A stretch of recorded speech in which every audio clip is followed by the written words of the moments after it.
The children trusted the servant long before anyone else did. Every morning, before the royal instructors arrived and before the endless meetings began, the youngest members of the Valnari royal family escaped.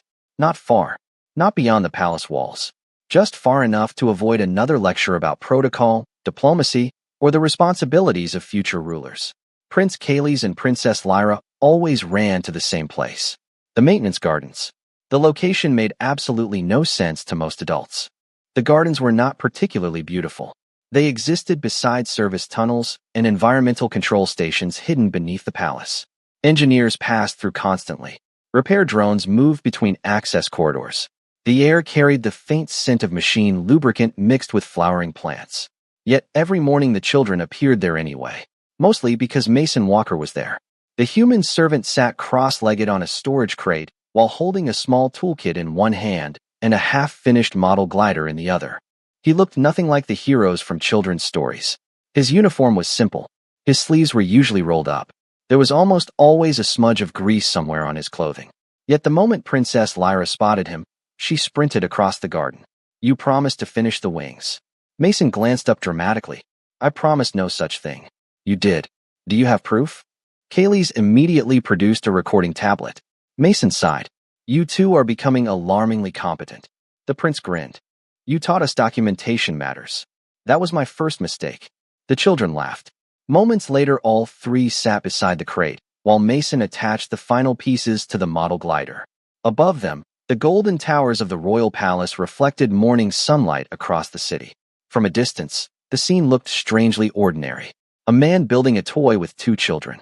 Nothing more, nothing less. Unfortunately, ordinary was not a quality most Valnari nobles appreciated. "There they are."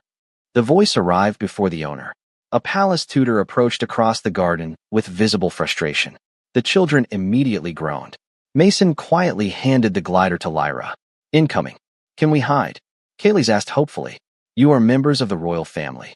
So no. Definitely no." The tutor stopped several feet away. "Your lessons began 12 minutes ago." Princess Lyra folded her arms. "We were busy. Building toys is not royal business." Mason noticed the familiar look in the tutor's eyes. Not hostility, dismissal. The same expression many nobles used whenever they looked at him. Human, servant, unimportant.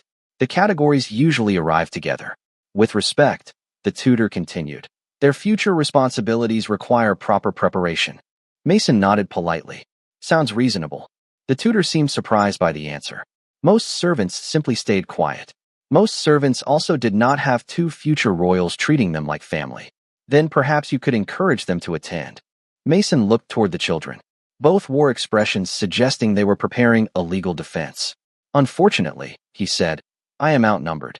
The tutor pinched the bridge of his nose. Eventually the children surrendered and followed him back toward the palace. Halfway there, Lyra turned around and waved. "Do not leave." Mason smiled. "I am not going anywhere." The princess seemed satisfied by that answer. The strange part was how much he meant it. While nobles came and went, while advisors changed positions, while politicians argued inside marble halls, Mason remained.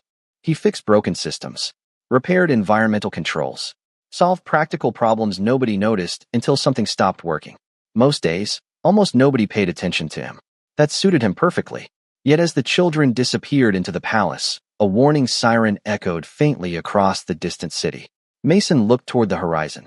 The sound lasted only a few seconds before stopping. Around him, technicians exchanged uncertain glances. Something had happened. Nobody knew what. Not yet. But somewhere beyond the palace walls, events had already begun moving toward a future none of them expected. By midday, the brief warning siren had become the only topic anyone discussed. Palace staff moved through corridors with unusual urgency. Security officers checked systems twice. Advisors whispered behind closed doors. Nobody seemed willing to explain exactly what had happened, which usually meant the situation was serious. Mason Walker spent the afternoon repairing a faulty environmental regulator beneath the eastern wing of the palace. The work should have required his full attention. Instead, he kept noticing small details that felt wrong. More guards than usual. Fewer servants in the hallways. Emergency transport crews standing by near loading platforms. The atmosphere reminded him of places preparing for something unpleasant. He had seen that look before.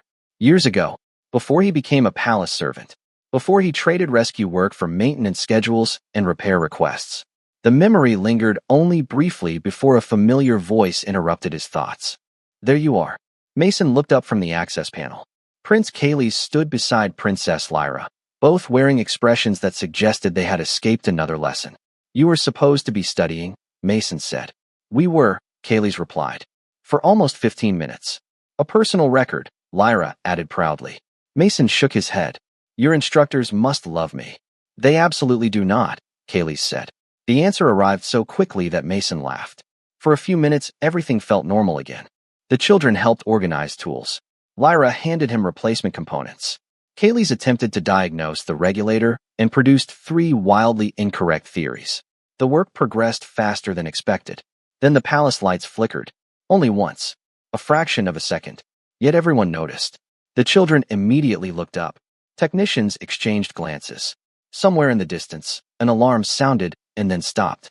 The maintenance corridor became silent. Was that supposed to happen? Lyra asked quietly. Mason set down his tools. Probably not.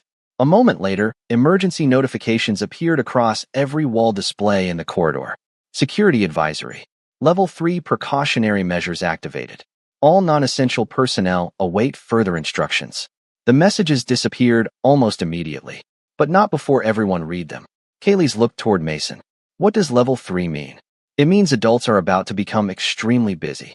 The prince frowned. That is not an answer. It is the most accurate answer available. Within minutes, the palace changed. Doors sealed. Security checkpoints activated. Emergency vehicles appeared across the grounds. Mason escorted the children back toward the royal wing while activity intensified around them. Servants moved quickly through the halls carrying supplies. Officers transmitted instructions through communication devices. Advisors hurried toward conference chambers. Nobody stopped to explain anything. The children noticed. Children always noticed. Something is wrong, Lyra said. Mason wished he could disagree. Unfortunately, she was right. As they approached the royal residence, a transport shuttle roared overhead toward the central landing platform. Then another followed. Then a third. Emergency evacuation vessels. The sight made Mason stop walking. The children noticed that too. Mason? Kayles asked. The human looked toward the distant landing platforms where crews were already preparing additional transports. A cold feeling settled quietly in his chest. He recognized the pattern now. The palace was not preparing for a problem. The palace was preparing to leave. And somewhere inside the growing chaos, nobody seemed to remember that 2 royal children still preferred spending their afternoons with a human servant in the maintenance gardens. The evacuation order became official 23 minutes later. Mason Walker knew because every display screen inside the palace changed at the same time. Emergency transit protocol activated. Royal relocation procedures in effect. Essential personnel report immediately. The message repeated across walls, terminals, and communication panels. The atmosphere shifted instantly from concern to urgency. Servants hurried through corridors carrying sealed containers. Security officers escorted officials toward designated transport zones. Advisors moved so quickly they nearly collided with one another. Prince Kayles and Princess Lyra stood beside Mason in the royal residence, watching the chaos unfold through enormous windows overlooking the palace grounds. Below them, shuttlecraft filled the landing platforms. I do not like this, Lyra said quietly. Mason understood. Neither did he. The children had never seen the palace move this fast. Normally, every royal event involved endless planning and ceremony. This felt different. This felt rushed. A palace attendant finally arrived. There you are. Relief filled her voice. The queen has been looking for the children. Moments later, they were escorted toward the central command wing. Security checkpoints lined every hallway. Emergency lighting glowed softly along the floor. Somewhere in the distance, transport engines rumbled continuously. The sound reminded Mason of storms gathering beyond the horizon. They entered a conference chamber crowded with officials. Queen Valara stood near a large holographic display surrounded by advisors and military commanders. Her silver-blue face remained composed, but exhaustion lingered beneath her eyes. The moment she saw her children, some of the tension disappeared. Lyra immediately crossed the room and hugged her. Kayles followed a second later. Mason stopped near the doorway. That was usually where he belonged. Close enough to help if needed. Far enough away to remain invisible. The queen thanked the attendant. then focused on her children. You will be traveling with me. Why? Kaylee's asked. Because it is safer. The answer satisfied nobody. Around the room, advisors continued discussing evacuation routes and security concerns. Mason caught fragments of conversation. Temporary relocation. Precautionary measure. Regional instability. None of it explained much. The Queen eventually looked toward him. Thank you for staying with them. Mason nodded. Of course. One advisor frowned slightly. The expression was brief but familiar. Human servant. Maintenance worker. Useful, but not important. Mason had seen that look for years. It rarely bothered him anymore. The children remained beside their mother while preparations continued. Minutes passed. Then another alarm sounded somewhere within the palace. Not louder, more urgent. Every official immediately turned toward the display. New instructions appeared. Departure timeline accelerated. Evacuation window reduced. Transport assignments updated. The room erupted into activity. Advisors gathered tablets. Officers transmitted orders. Servants moved to carry supplies. In the confusion, nobody seemed to notice the children slipping toward the doorway. Mason did. Where are you going? Lyra pointed toward the corridor. My glider. Mason blinked. You're what? The one in the maintenance garden. Kaylee's nodded seriously. We forgot it. For one terrible moment, Mason thought they were joking. They were not. Before he could stop them, both children disappeared into the hallway. Mason glanced toward the Queen. She was surrounded by officials and did not see. Around the room, everyone focused on evacuation schedules and transport manifests. Nobody else noticed either. Mason sighed. Then he followed. Because somebody had to. The maintenance garden was empty when Mason finally caught up with them. At least, it was supposed to be empty. Instead, Prince Kaylee stood triumphantly beside the storage crate holding the model glider above his head, while Princess Lyra searched beneath a workbench for a missing decorative wing. Around them, emergency lights reflected across flowers and service equipment. The palace alarm continued sounding in distant intervals. You two have remarkable timing, Mason said. Lyra emerged from beneath the bench. We found it. I can see that. Now we can leave. Mason looked toward the palace. Transport shuttles crossed the sky overhead. The evacuation had accelerated even further. That would be excellent. He motioned toward the exit corridor. Let us go before your mother discovers she has lost both children and a perfectly functional servant. Kaylee's grinned. You are functional most of the time. That is the nicest thing anyone has said to me today. They started back immediately. Unfortunately, the palace had changed again. Halfway through the service corridor, reinforced security doors sealed behind them with a heavy metallic sound. Mason stopped walking. The children noticed instantly. Was that supposed to happen? Lyra asked. Mason looked at the door, then at the emergency display beside it, then back at the door. I am developing concerns. The corridor lighting shifted to evacuation mode. New messages appeared across wall displays. Sector isolation active. Transit routes modified. Personnel redirected. Mason sighed quietly. Emergency systems. Every engineer's favorite source of surprises. He approached a terminal and began checking access routes. The map that appeared looked very different from the one he remembered. Entire sections of the palace were now sealed. Transport priorities had changed. Security corridors redirected traffic toward evacuation platforms. Can we still get back? Kaylee's asked. Probably. I am trying to sound optimistic. Lyra folded her arms. That does not sound optimistic. Mason considered that. Fair point. He continued studying the terminal. The direct route to the command wing was gone. The nearest open corridor required crossing 3 maintenance sectors and a service transit hub. Normally the trip would take 10 minutes. During an emergency? Nobody knew. Okay, he said finally. New plan. The children looked up. We take the long way around. Why? Kaylee's asked. Mason pointed toward the sealed door. Because the short way developed trust issues. The prince laughed. Lyra rolled her eyes. Somehow both reactions made the situation feel slightly less serious. They moved deeper into the maintenance levels. The atmosphere changed immediately. The royal sections of the palace were polished and elegant. The service corridors were practical. Exposed conduits lined the walls. Maintenance drones moved between access stations. Ventilation systems hummed overhead. Mason knew every inch of the network. That knowledge suddenly mattered more than anyone expected. Have you been everywhere down here? Lyra asked. More or less. Even the restricted sections? Mason looked innocent. Especially the restricted sections. Kaylee's laughed. Ahead of them, another alarm sounded. Different this time. Louder. Emergency announcements echoed through the corridor. All remaining personnel proceed to designated evacuation points. Repeat. All remaining personnel proceed immediately.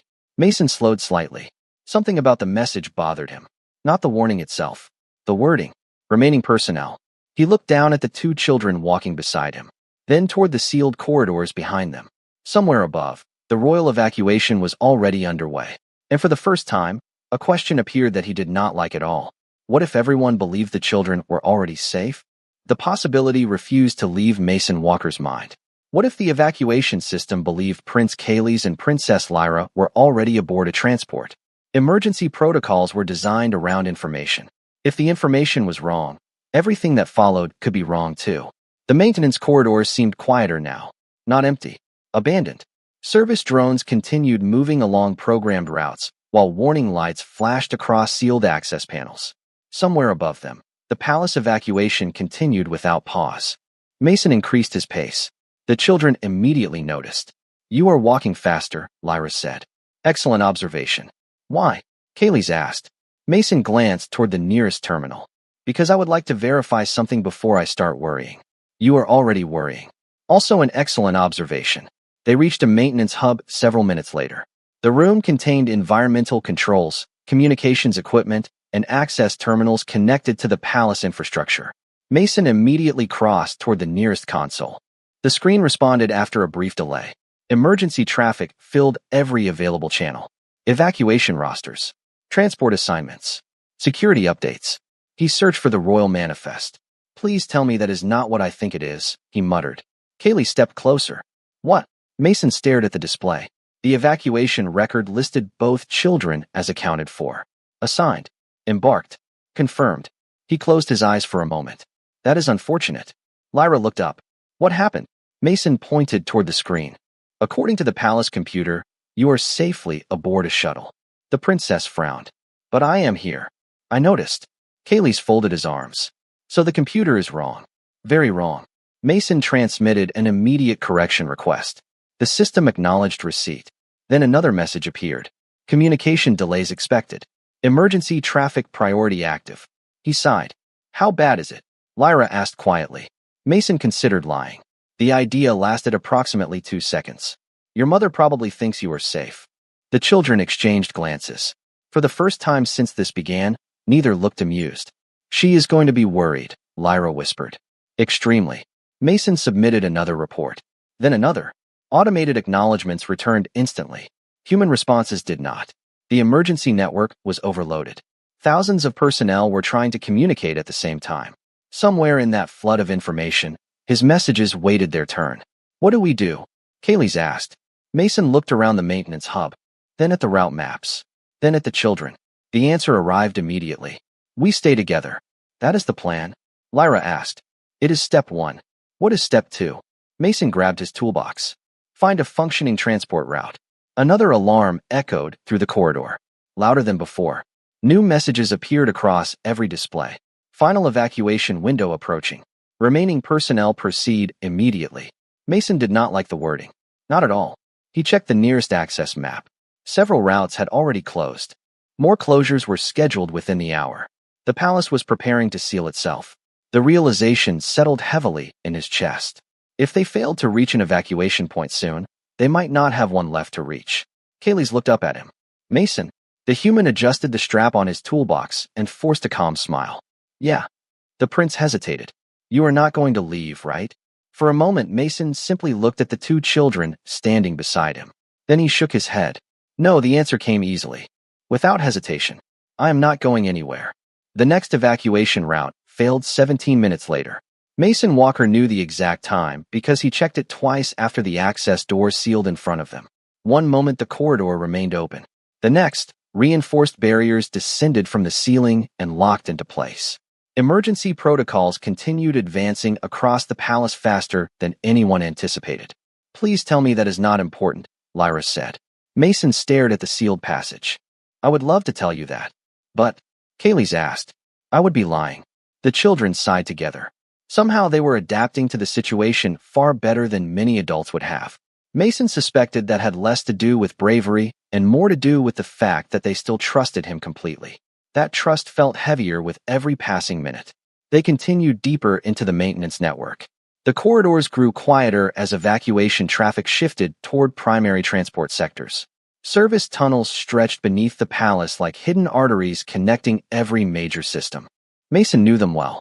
Years of maintenance work had taught him routes most nobles never realized existed. That knowledge was now their greatest advantage. The maintenance map displayed 3 remaining paths toward an active evacuation platform. 2 were already closing. The 3rd remained available. For now. How much farther? Kaylee's asked. Mason checked the route projection. About 3/4 of a mile. That is not terrible. Correct. Why do you sound worried? Mason pointed toward the map. Because the route closes in 21 minutes. The prince immediately stopped smiling. They increased their pace. The maintenance tunnels eventually opened into a larger service junction filled with environmental controls and power distribution equipment. Massive conduits ran along the walls. Cooling systems hummed overhead. Emergency lighting painted everything in soft amber tones. Mason paused long enough to review another terminal. His communication requests still showed pending status. No response. No acknowledgement. Somewhere beyond the palace, Queen Valyra almost certainly believed her children were already safe. The thought bothered him more than he liked. Lyra sat briefly on a storage crate. Do you think my mother is scared? Mason considered the question carefully. Probably. The princess looked down. Because of us. Because she loves you. The answer seemed to help. A little. They resumed, walking a minute later. The service junction eventually connected to an auxiliary transit corridor leading toward the final evacuation platform. For the first time all afternoon, Mason felt cautiously optimistic. Then the emergency announcement changed. Attention. Final transport departures commencing. Remaining personnel seek immediate shelter. The words echoed through the corridor. Mason stopped walking. So did the children. Final departures? Kaylee's asked quietly. The human checked the nearest terminal. What he saw made his stomach drop. Every active shuttle except one had already left the palace. One transport remained on the platform. One. Mason. Lyra's voice sounded very small. He forced himself to smile. We are okay. Are we? Yes. The answer came immediately. Not because he knew it was true. Because the children needed it to be true. They continued moving. Faster now. The corridor curved toward the transit sector. Through distant observation windows, Mason could finally see the evacuation platform beyond the palace walls. A single shuttle remained. Its engines already glowed. Around it, crews prepared for departure. The sight should have felt reassuring. Instead, it created a new problem. Because from this distance, Mason could also see something else. The boarding ramps were retracting, and the last shuttle was preparing to leave without them. The shuttle lifted off just as they reached the observation window. Mason Walker watched the landing platform through reinforced glass while engines ignited beneath the transport vessel. For a brief moment, he thought it might stop. That someone would notice. That a message would arrive. That a security officer would suddenly realize 2 royal children were missing. None of those things happened. The final evacuation shuttle rose into the sky and disappeared beyond the palace towers. Silence followed. Not complete silence. Emergency systems still hummed through the walls. Ventilation units still circulated air. Warning beacons still flashed across distant corridors. Yet the departure created a different kind of quiet. The children felt it too. Princess Lyra stared through the glass long after the shuttle vanished. Prince Kaylee's lowered his eyes toward the floor. Neither said anything. Mason wished he had something reassuring to offer. Unfortunately, honesty seemed more useful. Okay, he said. That part was not ideal. The prince looked up. The shuttle left. Correct. Without us. Also correct. Lyra swallowed. What happens now? Mason considered the question carefully. Years earlier, before palace service, he had worked emergency response contracts on isolated colonies. The first lesson every rescue technician learned was simple. Panic solved nothing. Inventory solved everything. Now, he said, we figure out what we have. The children looked confused. Mason led them into a nearby maintenance control room. Emergency lighting bathed the space in soft amber colors. Storage cabinets lined one wall. Equipment lockers filled another. He immediately began checking supplies. Water, food packs, portable lights, medical kits, communication tools. The familiar routine calmed him. Problems became easier when broken into smaller pieces. Are we trapped? Lyra asked quietly. Mason looked toward her, temporarily inconvenienced. That sounds like a fancy word. It is. Kaylee's folded his arms. You think somebody will come back? Mason opened another cabinet. Eventually. How eventually? That is the important question. The communication network remained overloaded. His reports still showed pending status. Yet something had changed. The palace evacuation was complete. That meant sooner or later somebody would begin checking personnel records. When they did, the missing children would become impossible to ignore. The challenge was reaching that point safely. Hours passed. The emergency systems gradually shifted from evacuation mode to preservation mode. Large sections of the palace powered down. Decorative lighting disappeared. Public transit systems shut off. Entire wings became dark. Mason kept the children inside the maintenance sector where life support remained active. They shared emergency food packs. Lyra declared them terrible. Kaylee's agreed. Mason considered that encouraging. Complaining was a healthy sign. Outside, the palace felt enormous. Empty corridors stretched through silent halls. The golden towers that once housed thousands now stood nearly abandoned. As evening settled beyond the windows, silver light from Velnari Prime's moons reflected across the city.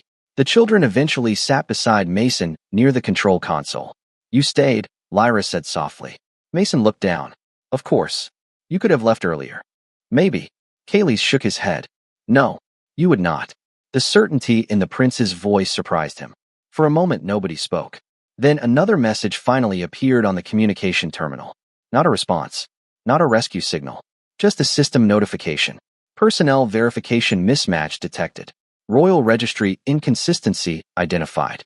Mason stared at the screen, then smiled for the first time all day. Somewhere out there, somebody had finally realized the children were missing. The rescue signal arrived at 2:13 in the morning. Mason Walker knew the exact time because nobody inside the maintenance control room had been sleeping. Prince Kaylee's rested against one wall wrapped in an emergency blanket. Princess Lyra sat beside him pretending she was not tired. Mason occupied the communication console, monitoring every available channel while the palace remained dark around them. Outside, the city shimmered beneath moonlight. Inside, only emergency systems remained active. The palace felt less like a home now and more like an enormous machine waiting quietly in the dark. Then the terminal chimed. Once, Mason immediately straightened. An incoming transmission request flashed across the display. Priority override. Royal Security Command. He accepted so quickly that the system barely finished processing the request. The image that appeared was distorted by signal interference.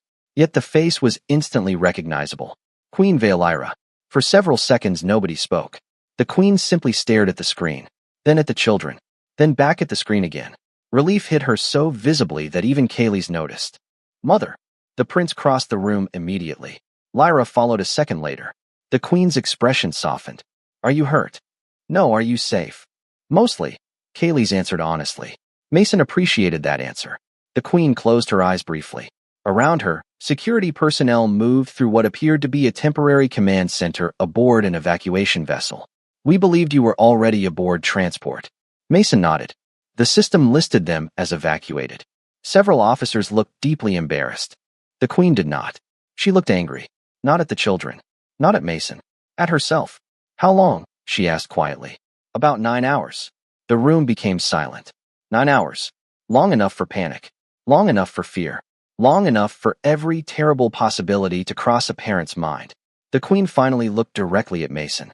You stayed. The statement was simple, yet something about it felt different. Mason shrugged slightly. Somebody had to. One security officer lowered his eyes. Another looked away completely. The words seemed to affect them more than Mason intended. The queen remained silent for several seconds. Then she nodded once.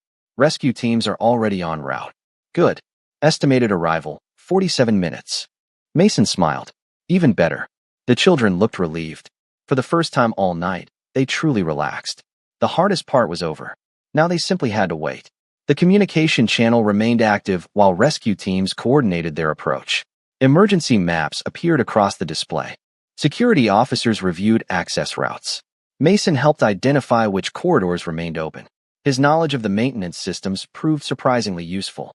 Take Sector 12, he said. Why? An officer asked. The environmental controls there still have power. How do you know? Because I repaired them last month. The officer immediately updated the route. By the time rescue teams finally arrived, nearly everyone in the command center seemed to be listening whenever Mason spoke. The realization felt strange. Most days nobody noticed him at all. 46 minutes later, external sensors detected incoming vehicles. Rescue personnel entered the palace through maintenance access points exactly where Mason suggested. The operation moved quickly after that. Communication stabilized. Transport routes reopened.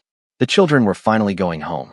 Yet before the rescue team reached the control room, Queen Valyra asked one final question. Not directed at the children, directed at Mason. Were they afraid? Mason looked toward Kayleigh and Lyra. Both had fallen asleep against the wall sometime during the last 10 minutes. Emergency blankets covered their shoulders. The model glider rested nearby. He smiled softly. Not as much as they could have been. The Queen stared at the screen for several seconds. Then she nodded, and somehow that single gesture carried more gratitude than any speech ever could. The rescue team reached the maintenance control room 12 minutes later. The first thing they saw was not a crisis. It was a human servant sitting beside two sleeping royal children while emergency lights painted the walls in soft amber colors. Prince Kayleigh rested against one shoulder. Princess Lyra slept beneath an emergency blanket with a model glider held carefully against her chest. For a moment, nobody moved. The rescue officers had spent hours preparing for every possible outcome. None of those outcomes looked like this. Mason Walker glanced up from the communication console. "You are late." One of the officers blinked. "Late? I estimated 34 minutes. We arrived in 32. Mason nodded. "Good work." Several members of the team exchanged confused looks. The tension that had consumed the palace all night suddenly felt strangely distant. A medic quietly checked the children. Another officer confirmed identities. Every report returned the same result. Safe, healthy, tired. The words spread through the evacuation fleet faster than any official announcement. By the time the transport carrying the children landed at the temporary Royal Command Center, Queen Valyra was already waiting. The moment the shuttle doors opened, Kayleigh and Lyra ran forward. The Queen dropped every trace of royal composure and embraced them both. For several seconds, nothing else in the universe seemed to matter. Advisors stopped talking. Officers looked away. Even the shuttle crew remained silent. Relief filled the space where fear had lived for hours. Eventually, the Queen looked up. Her eyes found Mason standing near the rear of the transport, holding his toolbox. The human appeared uncomfortable with the attention. That part felt entirely predictable. "Mason," he nodded politely. "Your Majesty." Silence followed. The Queen crossed the distance between them. Around her stood military commanders, advisors, nobles, and officials. Many of them had ignored Mason for years. Many barely knew his name. All of them knew it now. "They told me what happened," the Queen said quietly. Mason shrugged. "Mostly the children saved themselves." Kayleigh immediately protested. "That is not true." "Very not true," Lyra added. Several officers smiled. The Queen did not. She continued looking at Mason. "You stayed." The same words she spoke through the communication channel. Yet now they carried even more weight. Mason looked toward the children. Of course. Everyone else left. He considered that for a moment. The kids were still there. The answer seemed almost absurdly simple. Yet nobody present could find a better one. The Queen slowly nodded. Then, to the shock of nearly everyone watching, she lowered her head. Not deeply, not ceremonially, just enough. A gesture of gratitude from a ruler to a servant. The landing platform became completely silent. Mason looked horrified. "Please do not do that." A few advisors looked equally horrified for different reasons. The Queen almost laughed. "You protected my children. I kept them company. You protected them." Mason glanced toward Kayleigh and Lyra. Both smiled at him. Not like royalty. Not like future rulers. Like children looking at someone they trusted. In that moment, the truth became obvious. The palace always saw a servant. The children saw something else entirely. Someone who stayed.